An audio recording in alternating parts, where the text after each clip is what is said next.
Continuamos con el recetario doctor Guerrero Heredia. Y Amaury, tú tenías una pregunta muy interesante de un oyente. ¿La puedes repetir, por favor? Para que el doctor Eugenio, ahora me aclaró que es su primer apellido Eugenio y su segundo Colón. Entonces yo le estaba diciendo Colón, es que Cristóbal Colón influye mucho sobre uno, pero es el doctor Eugenio Colón. Eugenio es apellido. Sí, nos decía Patricia Núñez, que nos sigue de manera frecuente a través de Recetario RD Heredia en Instagram. Nos decía que ella es paciente de endometriosis, que tiene 40 años, pero que ella sufre de dolor fuera de la etapa del periodo de menstruación. ¿Por qué eso es posible, doctor Colón? Bueno, el dolor menstrual, el dolor fuera de la menstruación puede tener varias causas. Puede ser por quistes ováricos, por fibroma, o sea, fibromatosis uterina, o puede ser por una adenomiosis uterina. También la historia de la paciente influye mucho en por qué puede tener dolor. ¿Adeno qué, doctor? Adenomiosis. Eso es una enfermedad en la cual el músculo del útero se enferma y produce un sangrado intramuscular que debilita la musculatura uterina, que es muy diferente a lo que es los fibromas del útero. Doctor, nosotros aquí, doctor Eugenio Colón, tenemos por norma describir un poco, cuando tenemos un invitado, la parte de la cual estamos hablando. Sería bueno que tú nos hicieras una breve descripción de los órganos pélvicos de la mujer, comenzando de útero y cervix, para más o menos ubicarnos y colocarnos en un contexto anatómico, pero para que la gente entienda. Okay. Entonces tenemos el aparato reproductor femenino se encarga de lo que es la vagina, y a la porción superior de la vagina está el cervix. El cervix es la entrada hacia el útero. Es como un canal, ¿no? Como el canal hacia el útero. Okay. Entonces, el cervix tiene muchas terminaciones nerviosas, lo que tiene que dilatar para que el niño nazca, la criatura nazca de manera natural. Entonces, después del cervix, cuando se termina la vagina, empieza el útero.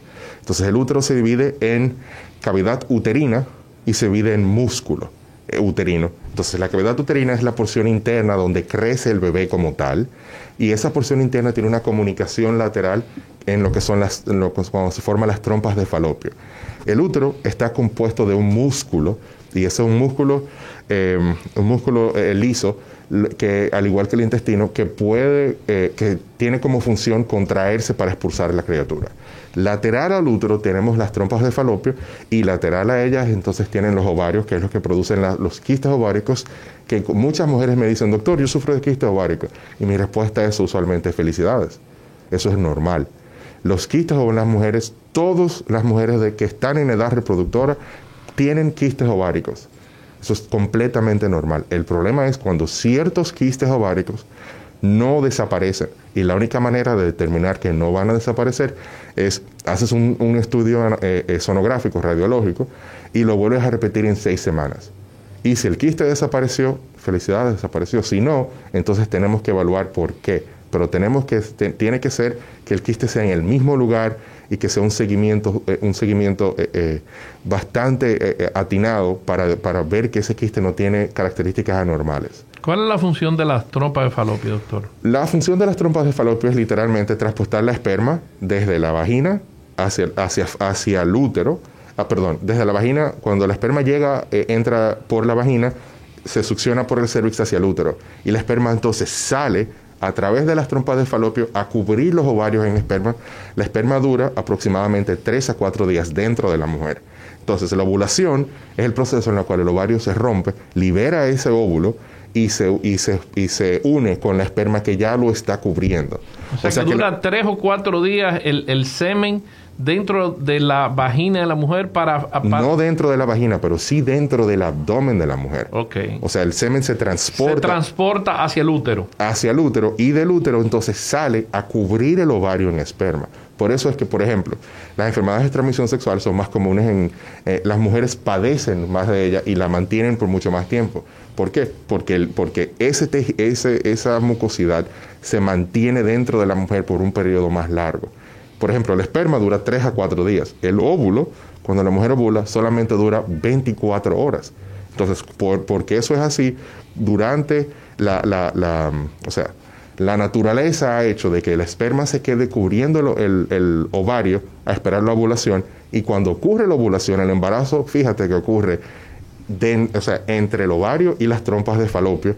Entonces las trompas de falopio entonces devuelven ese embarazo en formación hacia el útero, y cuando hay un daño en las trompas de falopio, como ocurre en la endometriosis o en pacientes que han tenido enfermedades de transmisión sexual anteriormente, que hay un daño en las trompas de falopio, impide de que ese óvulo se devuelva naturalmente, que ese embrión ya se devuelva hacia la cavidad uterina, y ocurre lo que se llama un embarazo ectópico.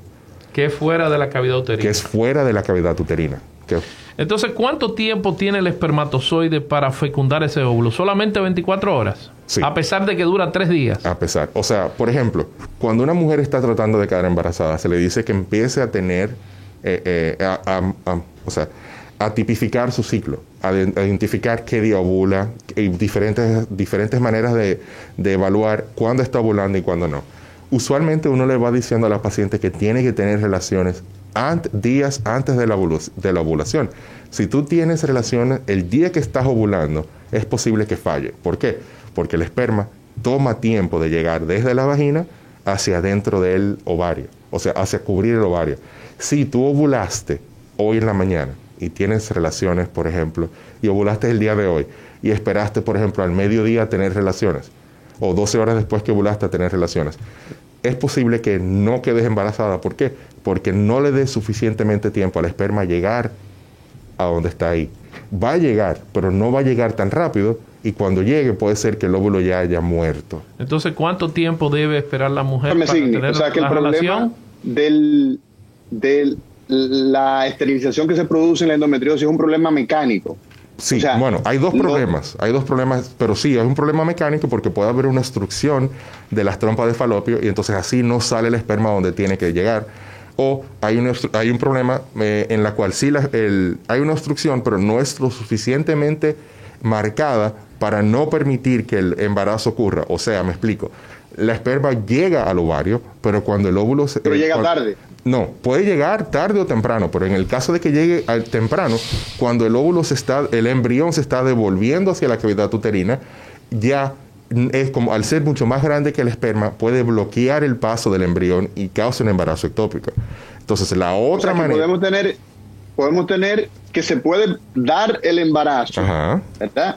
Pero darse un embarazo no viable. Sí, el famoso embarazo fuera de su lugar, el ectópico que usted dice. Exacto. Pero el hecho mismo de tener este proceso inflamatorio del endometrio tan exacerbado, que es la endometriosis, también puede entonces, por un problema mecánico, impedir el paso en un sentido o en otro.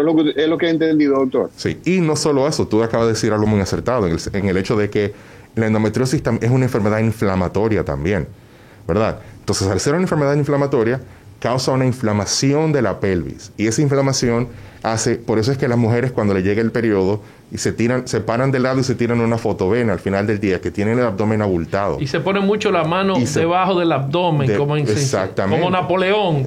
Napoleón parece que tenía endometriosis, porque dicen que era una úlcera que tenía, y se colocaba la mano en el epigastrio. Doctor, algo muy interesante, a pesar de que el tema no es infertilidad, pero ya veo que hay una relación directa entre la infertilidad y la endometriosis. Y como sé que ahora mismo muchas damas nos están escuchando, la pregunta que me quedó en el aire es: ¿cuánto tiempo después de la ovulación debe tener la relación la mujer para salir embarazada? O sea, el truco es que la mujer empiece a tipificar o marcar cuándo es que ella va a ovular. Y debe de tener relaciones 3 días antes de la ovulación, 2 días antes de la ovulación, 1 día antes de la ovulación, el día de la ovulación y el día después. O sea, durante esos 5 días, si se tienen relaciones, se aumenta la posibilidad de que el esperma llegue en cantidad suficiente adentro del útero y salga por las trompas de falopio para causar el embarazo. Pero como estábamos hablando anteriormente, la endometriosis causa una inflamación pélvica, y esa inflamación, ese aumento de ese líquido inflamatorio en la pelvis, es ácido, y la esperma es alcalina. Entonces, por eso es que también, aunque llegue el esperma, cuando tú depositas un esperma en una pelvis que está llena de ácido, el esperma muere. Claro, el ácido la mata. El ácido la mata. Entonces, ese ácido ocurre por la inflamación severa que le ocurre a las pacientes que tienen endometriosis.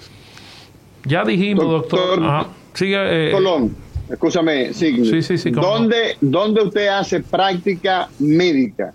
Yo hago práctica médica en Estados Unidos. En la República Dominicana. ¿En qué lugar? Bueno, aquí yo estoy viendo pacientes ahora mismo con diferentes doctores que se comunican y se acercan a mí para que yo vea a alguno de sus pacientes. Yo estoy operando tanto en Abel González como en MedicalNet y últimamente estoy viendo pacientes en el consultorio de la doctora Elisa Fernández. Sí, el doctor... O sea, usted prácticamente su ejercicio lo realiza en Estados Unidos de manera full time, pero tiene en la República Dominicana puntualmente. Entonces, Signy, hay muchas personas que nos han estado escribiendo que necesitamos contacto con el doctor Colón. Sí. Entonces, por favor, vamos a dar los números a nivel local, por favor. Los números lo pueden pero eso puede ser un poquito más adelante. Vamos a ir buscando esa información, Signy, para que tú nos la ofrezcas. Pero ¿de acuerdo? Como tú estabas diciendo, el doctor Colón ejerce en SLU Care Physician Group en el Boulevard Location en Missouri. De cualquier manera, ya como él explicó, vamos a dar los teléfonos donde se puedan comunicar con el doctor Colón aquí en la República Dominicana. Doctor Eugenio Colón, el primer apellido Eugenio, José Eugenio Colón. Eugenio Colón, eso es correcto. Mira, Mauri, estábamos hablando ahorita de la dificultad que con el papá Nicolau no se llega al diagnóstico de endometriosis. ¿Cuál es el gold estándar para hacer el diagnóstico de endometriosis de una manera mínimamente invasiva? Porque veo que tu especialidad es mínimamente invasiva. Sí. O sea, el abordaje para los pacientes con endometriosis tiene que ser laparoscópico. ¿Por qué? Porque durante la laparoscopía estás utilizando pequeñas incisiones que son más pequeñas que el diámetro de un lapicero. ¿Qué es la laparoscopía? La laparoscopía es una cirugía que se hace a través de puertos muy pequeños para mirar dentro del abdomen. Se distiende la cavidad abdominal con gas de CO2 para tú poder manipular todo dentro.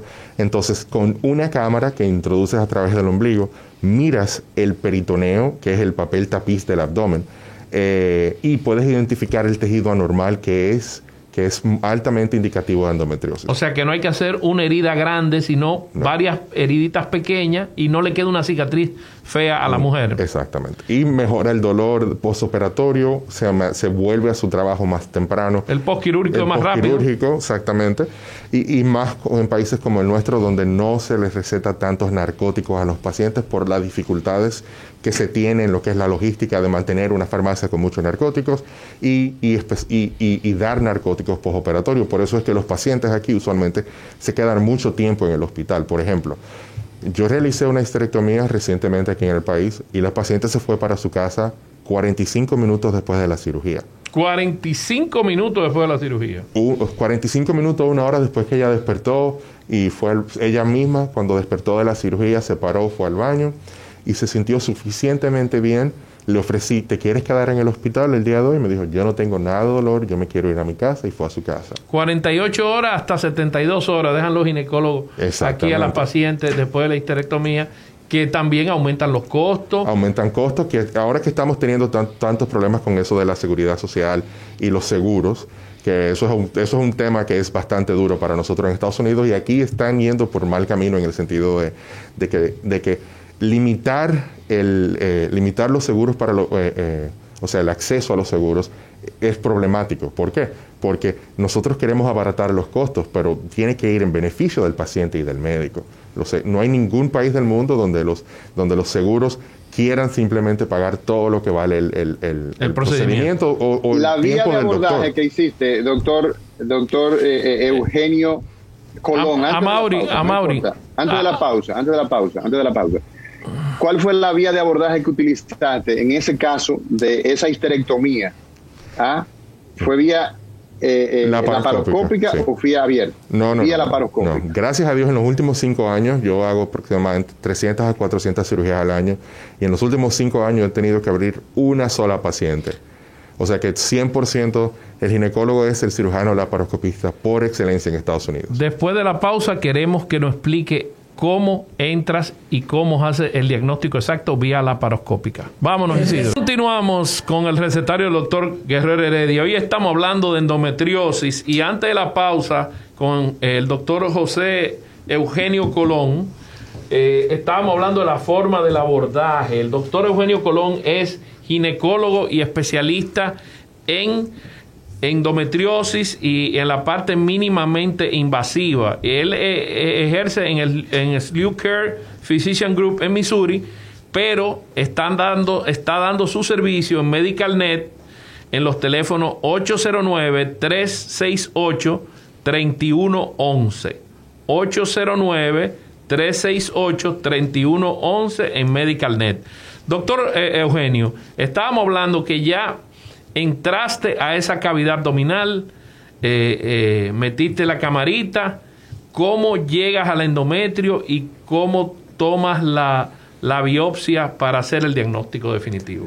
Se entra a cavidad a través del ombligo, se hace una herida bien pequeñita y se entra una cámara por aquí. Después se utilizan otros puertos para tú poder movilizar las cosas dentro, y cuando empiezas y tienes todos tus instrumentos listos, entonces empiezas a evaluar de manera sistematizada todas las paredes y todos los órganos de la pelvis. Léase la porción intraabdominal de la vejiga, o sea, el peritoneo del fondo de saco de Douglas anterior, los ovarios, las trompas de falopio, el útero. Todo eso lo ves como nosotros vemos en endoscopía, en una pantalla. En una pantalla, que tiene high definition y te sirve para ver muchos detalles, me imagino, ¿no? Y eso es muy bueno. Por ejemplo, el hecho de utilizar una pantalla es porque puedes maximizar la imagen. Entonces, al maximizar la imagen, puedes ver ¿qué? Puedes ver el cambio en el tejido de lo que es normal y lo que es anormal. El cambio es la mayor indicación. Ese cambio entre ese peritoneo que se torna negro, que también en ciertos casos de las pacientes adolescentes puede ser tanto amarillo como rojo, pero no tiene esa coloración rosada que te da un tejido del peritoneo o un tejido pélvico que es completamente normal. Eso lo biopsias y lo mandas al patólogo. Y el patólogo te va a hacer una sola pregunta: ¿de dónde vino esta biopsia? Si le dices, la biopsia vino desde un tejido dentro del útero, te va a decir, es endometrio, dentro de la matriz. Endo dentro, metrio, matriz. Pero si le dices que el tejido viene de encima del recto sigmoide, te va a decir es endometriosis porque está fuera de la matriz. O sea que todo lo que está por fuera de la matriz es endometriosis. Sí. Si el tejido es tejido ovárico, ¿no? Tejido uterino. Doctor, luego de que se toma la biopsia, ¿esa biopsia ustedes la toman con una pinza pequeña, una Trucub? ¿Qué tipo de pinza utilizan? Yo utilizo un láser de CO2 que sale a través del laparoscopio para yo hacer una circunferencia alrededor de la biopsia y con diferentes instrumentos la retiro. ¿Qué ventaja tiene el láser de CO2? Porque he oído que el láser de CO2 corta y cicatriza a la vez. ¿Es cierto? Esa es la mejor ventaja.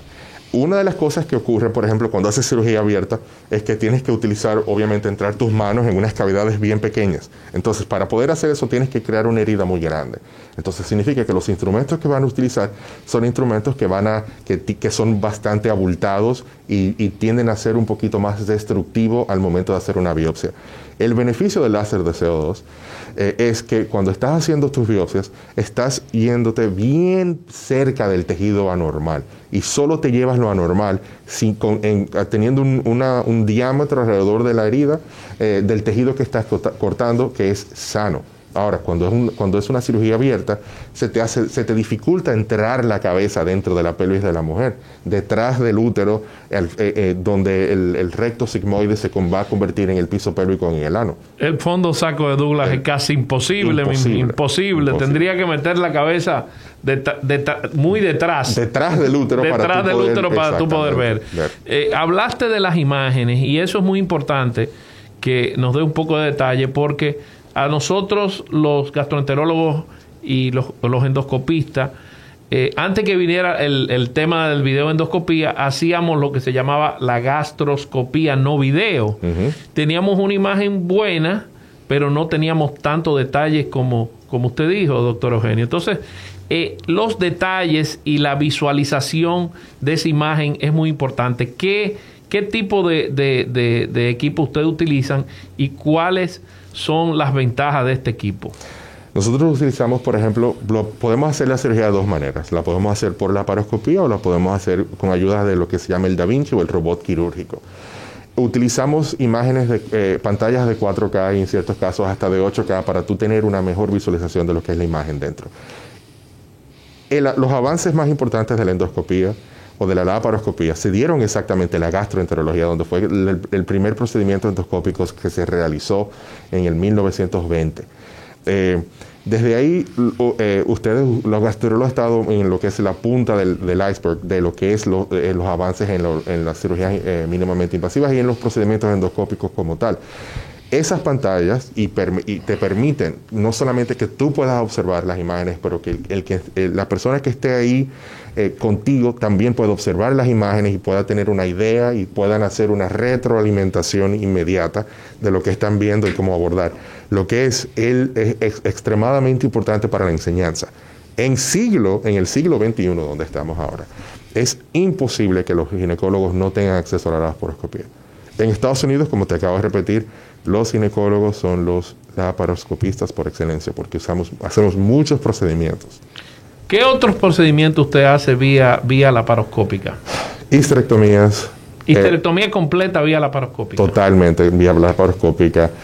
Quitar quistes que son quistes ováricos anormales, o sea, quistes que no desaparecen después de una segunda imagen, estudio imaginológico. Ligadura de trompas de falopio, en la cual, o sea, es un procedimiento extremadamente mínimo. Yo hago, por ejemplo, resecciones intestinales.